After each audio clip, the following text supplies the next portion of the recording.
Hey everyone, and welcome to this explainer, where we're going to completely unpack the hidden mechanics of dark psychology.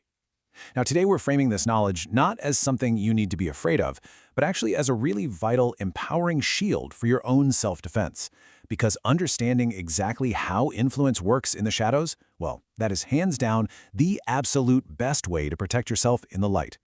Here is our roadmap for today. We'll kick things off with the core concept, look at how this is a dual-edged sword, break down the actual manipulation arsenal, examine the psychological fallout, and finally, wrap up with how to forge your defense. Let's dive right in. Part 1. The core concept. What exactly is dark psychology? So when we talk about dark psychology, we are talking about highly deliberate acts. It's the intentional use of psychological tactics to manipulate and control people. It's literally designed to completely override someone's choices through deception or coercion. And the motive? It's always about personal gain, whether that means grabbing power, money, status, or even forcing someone into love. Understanding how these tactics are actually designed to exploit you is your absolute first line of defense against them. Moving on to Part 2. A dual-edged sword, the power of psychology. You see, understanding the human mind is, at the end of the day, just a tool. And like any tool, its impact depends entirely on who is wielding it. On the ethical side of things, these skills can profoundly improve communication. You can motivate a team, help a loved one overcome some really deep fears, or gracefully resolve intense conflicts. But flip that blade over, and those exact same principles become weaponized coercion. Think about a charismatic cult leader using mind control techniques to manipulate their followers, or maybe a toxic partner weaponizing emotions to trap someone in an abusive relationship. It's the exact same underlying psychology, just completely dependent on the intent of the person using it. Which brings us to Part 3, the manipulation arsenal, 4 core strikes. So what weapons do dark manipulators actually use? Let's do a quick, rapid-fire breakdown of the 4 primary tactics you absolutely need to watch out for in your day-to-day interactions. First up, we have gaslighting. This is an incredibly disorienting tactic that literally forces you to question your own perception.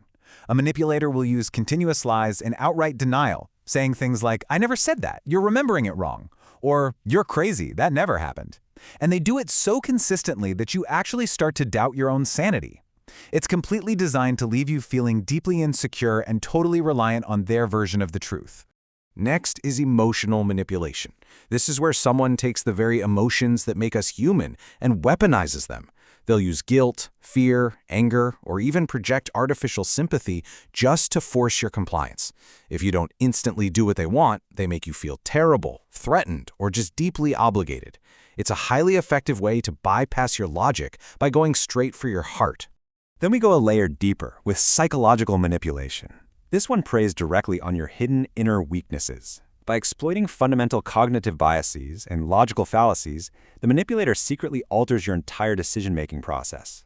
The ultimate goal here is to make you feel inferior or completely incompetent. And the scary part is, often you don't even realize an external force is pulling the strings. The final core technique in this arsenal is social manipulation.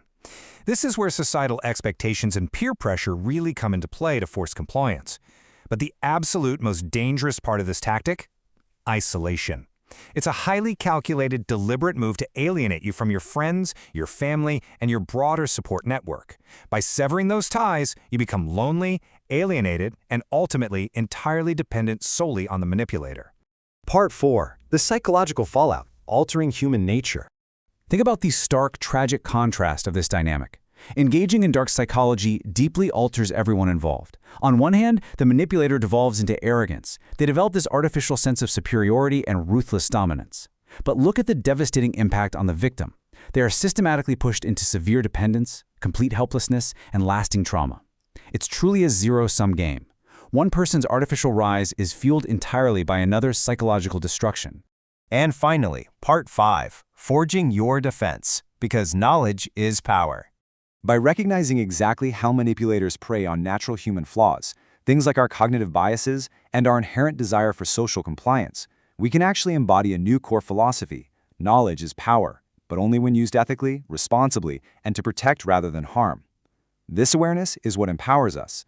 It makes sure that the psychological tools at our disposal are actively used to build people up rather than tear them down.